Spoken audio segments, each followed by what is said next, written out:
How's everybody today? Woohoo! Anybody in the back of the room want to come hear something interesting? No? Yes? Something? Cool. I am here today to talk to you guys about Stateless Ethereum. This is the most exciting thing maybe that I don't know, everything I work on is exciting, but like this is on par with maybe ETH 2 exciting, so listen.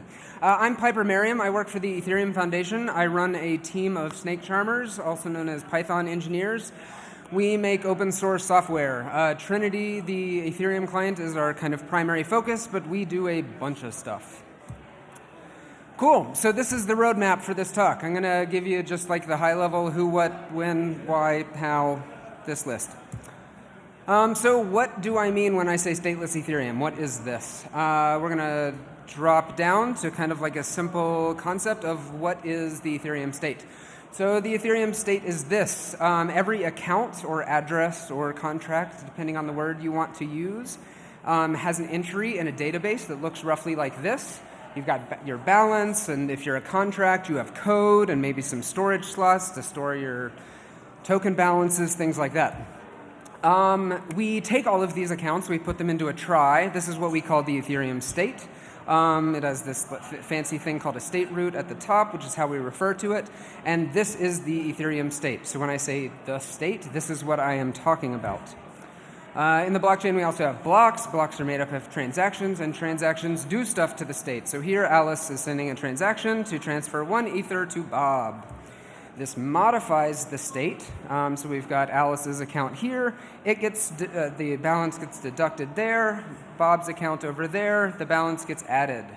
So yes, this is what I'm talking about when I say the state. Okay, in stateless Ethereum, we have this concept that we call a witness. The word doesn't really matter that much, but we just refer to this concept of a witness as the pieces of the state that you need to execute a transaction or maybe even a whole block. So a witness is just a collection of pieces of this state. It's like a subset of it. So when I talk about stateful Ethereum clients and stateless Ethereum clients, this is what I'm talking about. A stateful client has a database of all of the state. And so when it executes a block and it needs to, say, read Alice's balance and write Bob's balance or whatever, it just uses its local state database to do this. A stateless client gets that from somewhere else, and typically it is a witness. A stateless client will generally not have all of the state. It could have some of the state, but all of those little semantics don't matter that much. This is the high-level concept and difference between statefulness and statelessness. Currently, all Ethereum clients are stateful. So when I say stateless Ethereum, what am I talking about? This is a set of protocol changes that a bunch of us are working on to really strongly support the idea of this kind of stateless paradigm in the Ethereum network. You can't really do stateless well today. We did actually prove that you can do it today on the network, but it can't be done well, and it can't be done very efficiently, and it is very much attackable in its current state. So stateless Ethereum is the effort going on right now to do a bunch of protocol changes that help us support this model. So why are we doing this? So the storage model in Ethereum is this. You pay once when you run your transaction, you pay some gas to write to the state, and then you never have to pay again, and that data just stays there forever. It's a really bad business model. We call this unbounded state growth. You've probably heard this talked about if you're deep in any of the conversations, but there are no current economic incentives to limit or restrict the upper bounds of the state size, which means that it'll just keep growing. There's arguments to be made about, like, is hardware going to outpace the growth of the thing and whatever, but every time the gas limit goes up, this problem gets a little worse. Or if we actually solve the scaling thing, right, then this gets a lot worse because the more usage, the more state rights. So this is a problem that has been known for a very long time, and that now we're finally actually doing something about it. To really drive home why this is a problem, the state gets bigger. That means that you need bigger hardware to run nodes. That means that it is harder to run a node, which means fewer people do it, which means we end up depending on centralized providers more, like Infura or things like that. And while I love Infura, I would love for us to not need Infura. And in the current model, it'll just trend towards centralized providers, and that's like against our ethos, or I don't know. We get pitchforks out, which is maybe what was going to happen a year and a half ago. So Alexi is one of the people working with me on this. And state rent was like the first stab at let's try to fix this. This started at DevCon 2 years ago. And the idea was, well, let's charge rent for this storage. And ultimately, this just never ended up going anywhere. I have my own opinions about kind of why. I think it probably would have been a contentious hard fork. This would have been a backwards incompatible change. It would have really changed a fundamental kind of paradigm of smart contract development. It would have broken existing contracts on the network in an unrepairable way. All of these things are, probably or something. But it was like really, I don't know, medicine in like the 80s tasted bad. My kids love it today. It's like candy, and they're like, I'm sick, give me medicine. But like state rent was like bad tasting medicine that while it would have made the chain better, it would have been really hard to swallow. So it ended up not going anywhere and kind of fizzling. But all of this is sort of just talking about the problem statement. I will tell you why Stateless Ethereum and why it's better, but I'm just going to gloss over it for a second here. But the general gist is that Stateless Ethereum addresses this problem and also does a bunch of other really cool things that I'll get to. So who's working on this? Here's an incomplete list because I didn't finish making this slide. But the gist that I'm trying to get across, I don't know, name dropping here maybe. There are a lot of really talented core people who are working on this full-time or near full-time. This is not something that's kind of like struggling along. This is something that has been picking up steam for a few months, and like we are running at full speed now, and we have a bunch of really bright, smart people from all over the protocol working on this, which is important because this is going to touch large parts of the protocol. The how. So like what are we doing to fix this? I am not going to tell you today because it's very complicated. But what I will tell you is that it touches a lot of stuff, and I'm going to run through a couple of those real quick. It's looking a lot like we're going to transition from a hexary tree to a binary tree for the storage model. This is to reduce witness sizes. It looks like we're going to make changes to the account model to actually Merkleize contract code so that you only have to pay for the parts that you use rather than having to ship the whole thing around. That's going to need us to actually change the model by which we store accounts in a certain way, which means touching every account in the state tree. We are going to have to make protocol changes themselves to actually just support these things at the networking level, and we're going to have to make changes to like our assumptions about the networking because this is going to change the network topology itself. We're going to have to make EVM changes to adjust some of the gas schedules to account for witness size in gas expenditures and things like that. So this is a very like multidiscipline effort that's going on that's going to touch large parts of these things. And if all of these things sound low level and kind of like out of your view and things you don't care about, you're right, but the effect that comes from this stuff has really positive things on probably everybody in this community. And I will get to those momentarily. So when? I don't think this is overly optimistic. We have been having regular calls. We are getting together for our first like major in-person summit coming up here in March.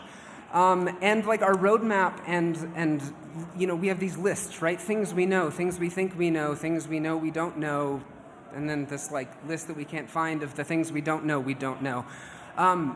And everything is really steadily moving towards the like, we know this now. We have a much more concrete roadmap than we did at the start. We have a list of changes that we know we need to make, and we are generally getting to the point where we know how to make all of those changes. So we probably have 6 more months of R&D.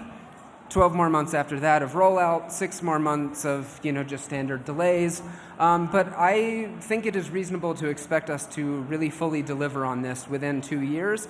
But this is not one of those things where you wait a full 2 years and then you get all of the good stuff.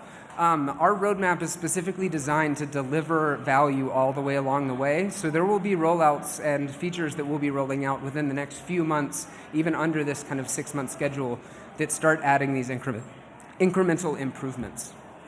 Okay, so the why. The main impetus for doing this is state growth.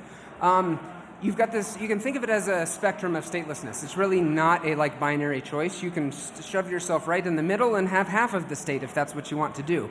But the thing is that as you slide that slider along the kind of statefulness spectrum, so do the hardware requirements for your node change. So a full node has kind of the highest hardware requirements, and as you slide that slider all the way to the stateless side, your hardware requirements really drop off. You don't really need to manage a database of the state as much anymore. And we are doing other things to also just reduce the requirements on hardware, and the goal, and we'll get to the goals here, but this is the primary thing that without this we probably wouldn't be doing this effort. Another really powerful thing is this gives us a path to come into the ETH 2 world. ETH 2, while the execution model is still under heavy research, is going to be primarily a stateless protocol, and without getting ETH 1 into kind of this paradigm, the transition would be a lot harder. This gives us a much clearer way to migrate the ETH 1 chain into the ETH 2 world, and that is a pretty big deal. Cool. This is one of my own kind of personal missions, which is improving client diversity. Pretty much the entire history of the Ethereum chain has been the Geth and Parity show. We have not really seen, other than maybe very recently, any new clients really show up and be part of the network, and that is because it is really, really difficult to write a client. I've been working on writing one for a couple of years now, and it is hard. They are complicated pieces of software. You need deep understandings of pretty much the entire part of the protocol stack to be able to write a client, and even then, it is actually just really hardware intensive to make a client work. Geth is full of very lots and lots of optimizations to make it work as well as it does, and it takes years to build that technology up. And then on the other side of this, we want to make it easier to actually participate in the network. I don't run an Ethereum node. It's too hard and annoying most of the time. If I turn it off, then a couple days later when I actually want to use it, then I have to wait a while for it to sync again, and the UX is hard, and it's a heavy piece of software to run, and it eats resources on my machine, and I imagine that there's a lot of common feelings in other developers or just people in general. So we want to make it easier to run a client. There's something in the 5,000 to 7,000 nodes on the mainnet today, and I want that to be in the hundreds of thousands or millions range within the next few years. And the only way that we're going to get there is by making it easier to run a client. And the other part is we need different kinds of clients. Right now there is only one type of client, the full node, right? And it doesn't necessarily fit everybody. This woman on the left is how I felt about conference t-shirts for a while. Extra large. All right. I want clients that are specific for tailored use cases, app-specific clients, and the ability to only track the state for the stuff you care about, because in the stateless paradigm you can do that. Something about Nimbus, which is the name of my dog, but also a client. So in the stateless paradigm, you can have clients that say only track the addresses that you use, or only track the contract state that you use, or even just do basic caching and just cache some of the state for the last 2,000 blocks or the last week. But the nice part about stateless clients is that it gives you this choice, and it also opens up a gate for a scalable light client infrastructure. Right now we have the LES protocol, but it doesn't actually work that well. Conceptually it can work quite well, but what really ends up happening is that it's hard to find light servers, and even when you do, they're often being crushed by all of the other people who are leaning on them to do LES protocol things.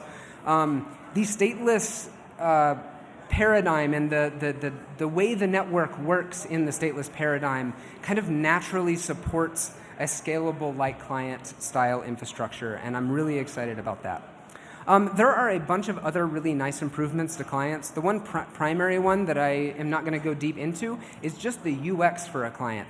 Today, you download a client, you turn it on, and then you go wait until tomorrow while it runs for a while and syncs with the network, and then tomorrow, hopefully it's done, and then you can use it. Or you had it synced yesterday, but it's been offline for a week, and you're going to have to wait up to like maybe an hour or hours before it actually catches back up with the network. In the stateless paradigm, you are operating as a full node and have full node functionality the moment you have your first peer connection, which means that in the stateless world, you can pop on and off of the network, and every time you pop on, as soon as you have a connection to another peer in the network, you are essentially working as a full client with full client functionality. And that is a powerful UX change. It means that that if you want to use MetaMask against your own node, you can spin it up real quick and then have MetaMask connect rather than needing to kind of maintain this infrastructure yourself. Cool. This is the call to action slide. There is a forum where we are talking about some of this stuff, but right now most of our conversations happen in a Telegram channel. We are working on migrating away from that. It works very well for us, but it isn't going to scale well. So we're working on talking about this stuff more publicly and making it lower barrier to entry for people to join. We have calls on a monthly basis. They are advertised here. You should just come lurk in a call if you want to kind of hear the latest of what's going on. You can come talk to me after this. I love talking about this stuff. But this last one is really the most important one. So I do this as a job. I get to make open source software full time and get paid for it, and that's really cool. And I got here by just showing up and starting doing things. There's this thing called imposter syndrome that a lot of us have heard about, where we feel like we aren't very good at stuff. I'm pretty good at what I do, but I also regularly feel like I don't. Why do I get to do this and other people don't? And maybe the reason is that you didn't just show up and start trying. I don't know. I also got lucky, and I've been in the right places at the right times. But ultimately, what I want to point out is, with a little anecdote, is that a couple of years ago, when Donald Trump got elected, my wife got very angry at me for not being angry enough. I just don't really pay attention to the world. And what we eventually figured out was that she, along with I think a lot of other people, had this need to act, to do something, to fix the world, to address this huge problem that just got elected. And I didn't feel that need because I was already doing the biggest thing that I could do to make some sort of difference in the world. I was already this is the biggest lever I have. So if you want to do this full time, you can. You can join a product company and have a 99% chance that you'll fail, or you could just come show up and do this open source thing with us. Show your work, and we will find more things for you to do, and we will find ways to get you paid to do them. But show up and show your work, and come join us and make this thing happen. I think that's it. There's a Finn. Yep, and questions.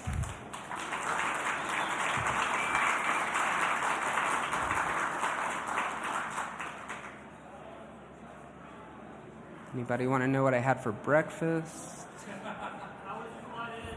I live here. How you doing? Really quick, how does the stateless clients do state without syncing? So the idea is that as a client executes a block and it finds that it needs to read something from the state, typically that means reaching out into a database. In the stateless model, we use this concept of a witness, which is a package of every one of those things that you would need to touch in order to do the execution. Proof? You could think of it as a proof, but it really just is. It is both a proof that the data that you're looking at is part of the state tree, so it's provable data, but it also is just the data that you need to execute the block. And so, rather than using a database, you use the witness as the database. So could this be thought of as just I'm just holding on to the data that I need to execute things? No, because the idea is that you acquire that witness from the network on demand at the time that you receive the block as well.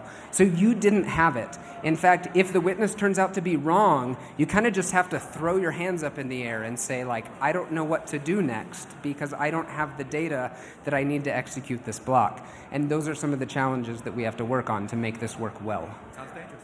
Thank you. Hi. So I know that with rent being dropped, the idea of an in-protocol mechanism to pay for the witness data also went away. Mm-hmm. Is there any thought being given to an API around being able to like buy witnesses from other nodes and kind of getting an incentivization scheme to running a full node? So the question is, what are we thinking about in terms of making sure that witness data is available and incentive schemes for running full nodes? So one of the things that we've discussed is that we are reasonably confident that there will always be strong economic incentives for people to run full nodes. Miners have economic incentives to have all of the state because not having it means getting paid less. Centralized providers like Infura have strong incentives to have all of the state because it's part of their business model. And companies like exchanges and things like that who need kind of broad access to the state also have their own financial incentives in their business to run full nodes. So we're not too concerned with full nodes disappearing from the network. What we are concerned about is all of these other nodes crushing them with all of their on-demand state requests. And this is an ongoing piece of research, but we have ideas, and I will be happy to talk about them over there.